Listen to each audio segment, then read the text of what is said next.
하나님 말씀은 마태복음 13장 31절부터 35절까지입니다. 마태복음 13장 31절부터 35절 한 절씩 교독하겠습니다. 또 비유를 들어 이르시되 천국은 마치 사람이 자기 밭에 갖다 심은 겨자씨 한 알 같으니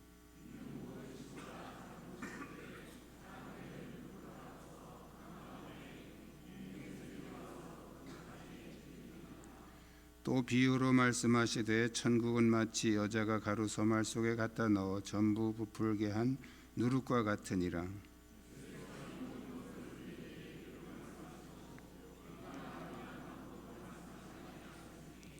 이는 선지자를 통하여 말씀하신 바 내가 입을 열어 비유로 말하고 창세부터 감추인 것들을 드러내리라 함을 이루려 하심이니라.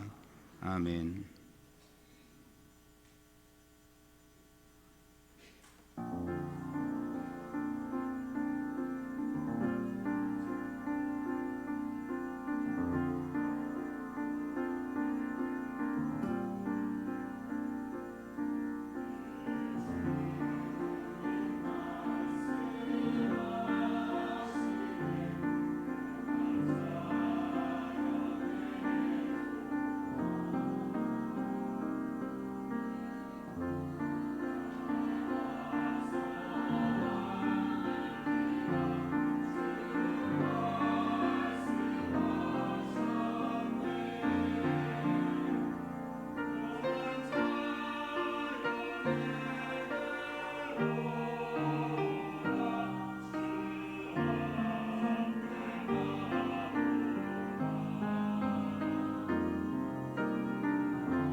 감사합니다. 주위에 있는 분들과 서로 인사 나누시기 바랍니다.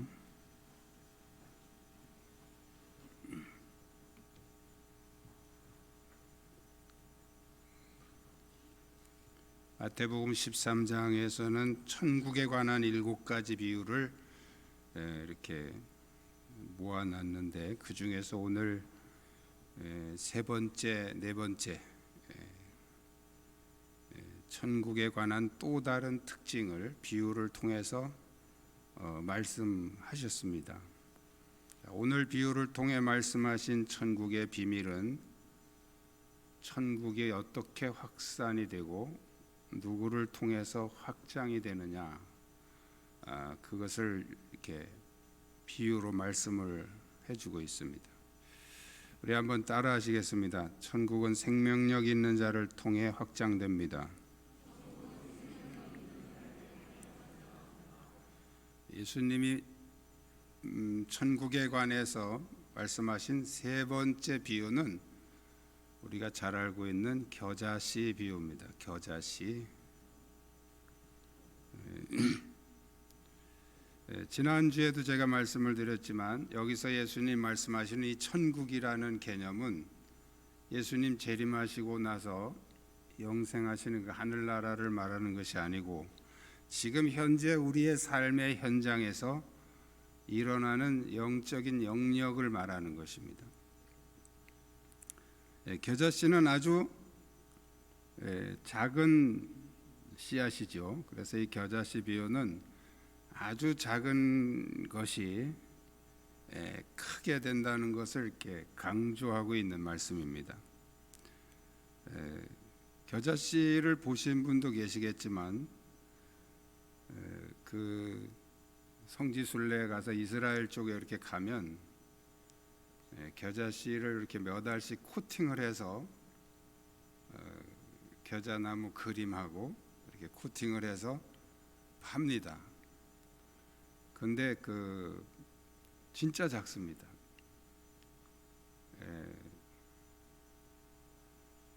저는 담배씨를 잘 못 봤는데 어떤 분들은 그 담배씨하고 비슷하다 그러더라고요. 아주 작습니다. 먼지 같아요.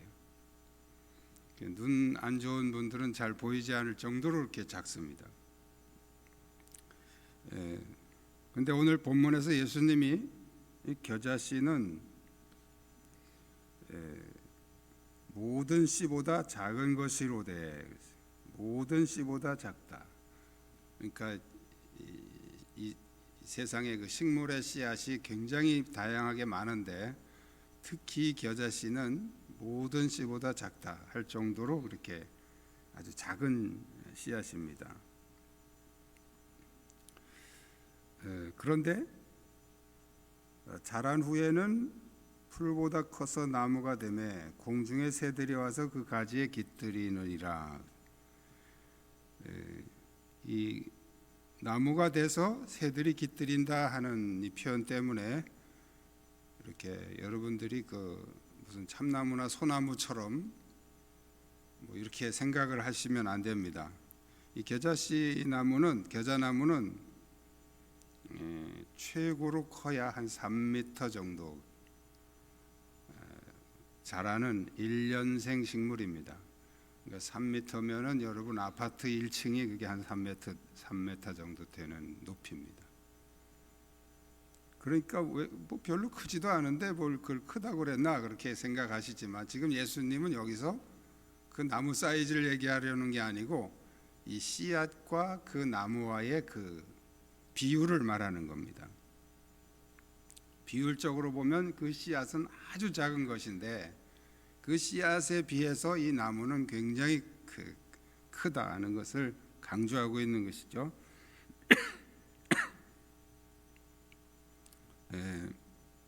그리스도의 복음이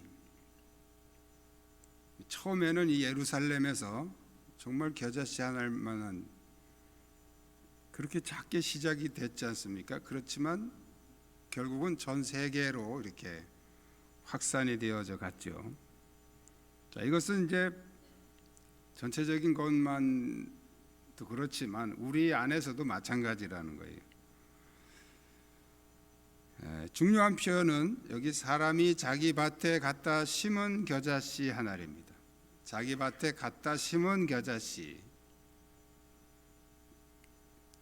이 먼지같이 작은 씨앗이지만 자기 밭에다 갖다가 심으면 그 씨는 자라서 나무가 돼서 새들이 와서 쉬어갈 정도로 그렇게 큰 나무가 된다. 그 씨앗을 볼 때는 이게 얼마나 나무가 얼마나 클까, 뭐 커봤자 얼마나 크겠어 이렇게 생각할 정도로, 그런데 막상 싹이 나서 자라고 보면 이 씨앗에 비해서 상상 못할 만큼의 그런 크기로 자란다는 거예요. 이 씨는 하나님 말씀이다. 앞에서 우리가 지난번에 말씀을 드렸죠. 우리가 예수 그리스도를 영접하고 마음으로 그 하나님의 말씀을 받아들이면 그것을 우리가 자기 밭에 갖다 심은 씨앗으로 이렇게 비유할 수 있습니다. 하나님 말씀은 진리입니다. 또 생명력이 있습니다. 그렇지만 그 말씀이 그냥 이 성경책 속에만 있을 때는 아무것도 일어나지 않습니다.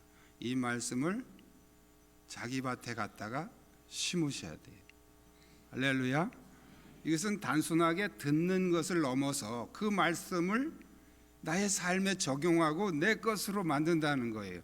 그러면 그 말씀이 우리 속에서 생명의 역사를 일으켜서 커다란 나무처럼 그런 생명의 역사가 일어나게 된다는 것입니다. 자란 후에는 풀보다 커서 나무가 되매 공중의 새들이 와서 그 가지에 깃들이느니라. 씨앗은 다 생명력을 가지고 있습니다. 일반적으로. 그렇지만 그 씨앗이 서랍 속에 들어있을 때는 아무리 세월이 오래 흘러도 싹이 안 납니다. 저희 집 그 서랍 속에도 지금 몇 년 된 꽃씨가 있는데 싹이 안 나요. 몇 년이 돼도 싹이 안 나더라고요. 자, 그게 싹이 나려면 갖다 심어야 됩니다. 여러분, 이 하나님의 말씀은 진리입니다. 여기에는 생명력이 있습니다. 그런데 이 말씀이 그냥 성경책 속에만 있으면 절대 싹이 안 납니다. 이 말씀을 여러분의 밭에다 갖다가 심으셔야 돼요. 마음밭에다 심으셔야 돼요.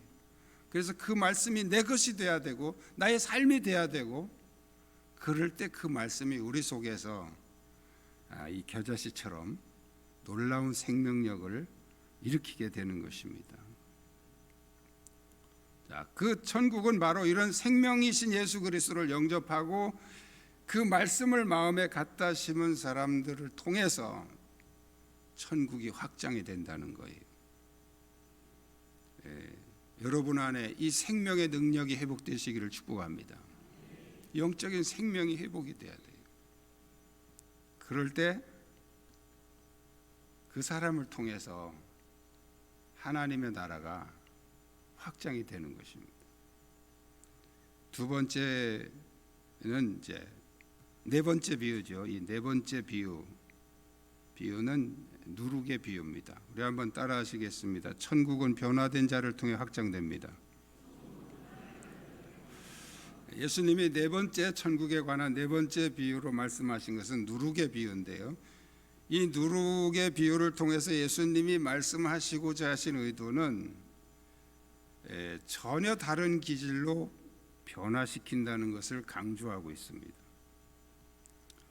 겨자씨 비유가 어떤 외적인 변화를 강조한 것이라면 이 누룩의 비유는 내적인 변화를 강조하고 있습니다. 누룩은 접촉되어 있는 모든 가루를 변화시킵니다. 누룩은 주로 이렇게 이제 빵을 만들거나 아니면 막걸리를 만들 때 이렇게 발효시키는 그런 발효제죠. 그냥 밀가루로 이렇게 반죽을 해서 떡을 만들면 이렇게 뻣뻣하고 맛이 없습니다. 그런 거 해 드셔보셨어요? 저희가 어릴 때 이제 그 빵을 만들려면 누룩으로 발효해서 뭐 이런 과정들이 복잡하잖아요. 그러니까 저희 누님이 그때 누님도 어렸을 때죠. 아주 쉽게 이렇게 먹을 것이 없는 시대니까 쉽게 뭐 먹을 것을 이제 만드는데 밀가루 반죽을 해가지고 그냥 이렇게 개떡처럼 만들어 가지고 물에다 넣고 한참 삶더라고요. 한참 삶아가지고 그걸 건져서 이제 동생들과 같이 이렇게 나눠 먹었어요. 근데 딱딱하고 별로 맛이 없습니다. 그래도 먹을 것이 없는 시대니까 그것도 맛있게 먹었죠. 자, 그런데 이 밀가루에다가 누룩을 넣어서 부드럽게 발효를 시켜서 빵을 만들면 아주 부드러운 빵이 되죠. 예수님이 여기서 누룩 얘기를 한 것은 이제 뭐 그 빵 만드는 얘기를 하신 게 아니고 비유로 이제 천국이 그렇다. 다시 말씀드리면 우리가 예수 그리스도 안에서 온전히 변화가 되어 있으면 우리가 접촉하는 사람들마다 변화되게 돼 있다는 거예요. 여러분 안에 이 변화가 일어나시기를 축복합니다. 가로 소말은 많은 양을 말합니다. 누룩은 아주 적은 양을 말하죠. 한 사람이 변화되면 그 주변에 많은 사람들이 변화가 되게 된다는 거예요. 영적 싸움은 부피의 싸움이 아니죠. 믿지 않는 사람은 많고 믿는 사람은 적으니까 이것은 상대가 안 되겠구나 이렇게 생각하시면 안 돼요. 우리 안에 진정한 변화가 있으면 많은 사람들 그들이 다 변화가 된다는 것입니다. 우리는 훨씬 유리한 싸움이죠. 왜? 우리 안에는 예수 그리스도의 누룩이신 예수 그리스도의 생명력을 보유하고 있기 때문입니다. 겨자씨 비유에서와 마찬가지로 이 누룩의 비유에서도 중요한 표현이 있습니다. 여자가 가루 서말 속에 갖다 넣어 그랬습니다. 가루 서말 속에 갖다 넣어야 돼. 우리의 마음은 생밀가루 같아서 자존심과 교만, 혈기, 욕심 이런 것들로 꽉 차 있습니다. 그러나 누룩과 같은 그리스도의 말씀이 우리 안에 깊숙이 들어올 때 성령께서 그 말씀을 통해서 우리의 그런 안 좋은 기질들을 전부 다 변화시키신다는 거예요. 그리고 그 변화된 사람을 통해서 가정이 변화되고 사회가 변화되고 민족이 변화되고 세계가 변화될 줄로 믿습니다. 데살로니가전서 2장 13절에 이러므로 우리가 하나님께 끊임없이 감사함은 너희가 우리에게 들은 바 하나님의 말씀을 받을 때에 사람의 말로 받지 아니하고 하나님의 말씀으로 받음이니 진실로 그러하도다. 이 말씀이 어떤 말씀입니까? 하나님의 말씀으로 받은 그 말씀이 또한 너희 믿는 자 가운데서 역사하느니라. 말씀이 역사하는데 그 말씀이 아무 말씀이나 역사하는 게 아니고 하나님의 말씀으로 받아들이면 그 말씀이 우리 믿는 자 안에서 역사해서 우리를 변화시킨다는 거예요. 할렐루야. 그러니까 여러분이 말씀을 들을 때 이것은 하나님의 말씀입니다. 아멘하고 내가 받아들이면 그 말씀을 따라 성령께서 우리 안에서 그 말씀을 통해 역사하신다는 겁니다.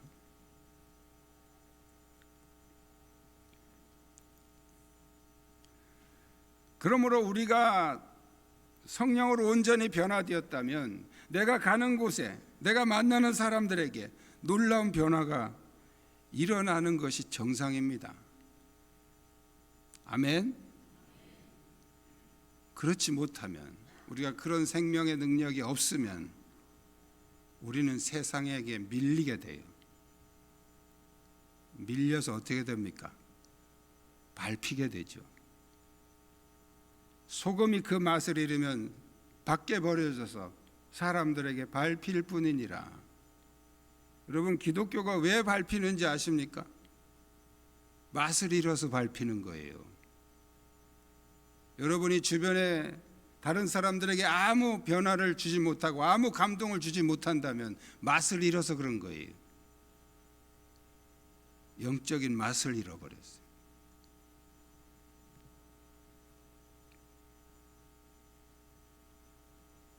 적어도 믿지 않는 사람들이 예수 믿는 사람들에 대해서 함부로 말은 못해야 되는 거예요. 그게 정상이에요. 근데 너무 함부로 말하잖아요. 함부로 말하고 함부로 비웃고 함부로 무시하고. 그 왜 그렇습니까? 맛을 잃어버렸어요. 예수 믿는 사람들이 맛을 잃어버렸어요.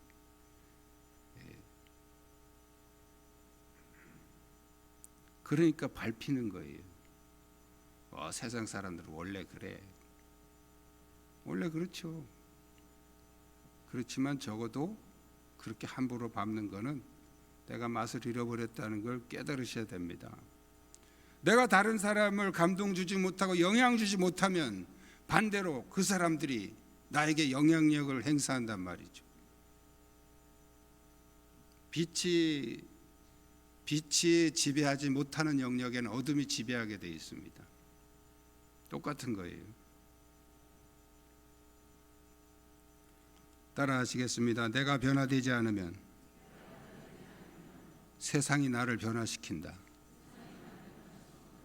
그게 타락이에요. 그게 세속화고. 내가 세상에 영향을 끼치지 못하니까 이제 세상이 나에게 영향을 끼쳐서 내가 세속화가 되어버린단 말이에요. 타락해버린단 말이죠. 왜? 맛을 잃어버리면 그렇단 말이죠.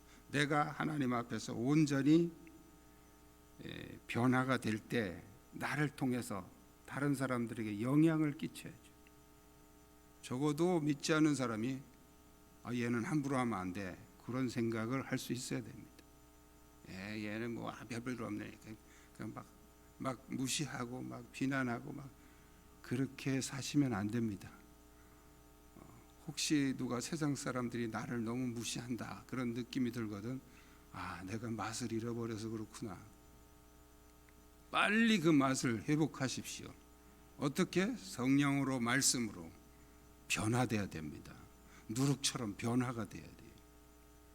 그래야 나 한 사람이 가는 곳마다 변화의 역사가 일어나는 것입니다. 천국은 예수로 변화된 자를 통해서 확장되는 줄 믿습니다. 주님은 우리를 통해서 하나님의 나라를 확장하기를 원하십니다. 여러분이 어떻게 살아가느냐에 따라서 천국이 확장될 수도 있고 축소될 수도 있습니다. 그리스도의 생명력으로 변화된 사람, 말씀에 철저히 순종하는 사람, 그들을 통해서 하나님의 나라는 이 땅에서 확장이 되고 부흥되는 줄 믿습니다. 여러분이 그 주인공이 되시기를 축복합니다. 기도하시겠습니다.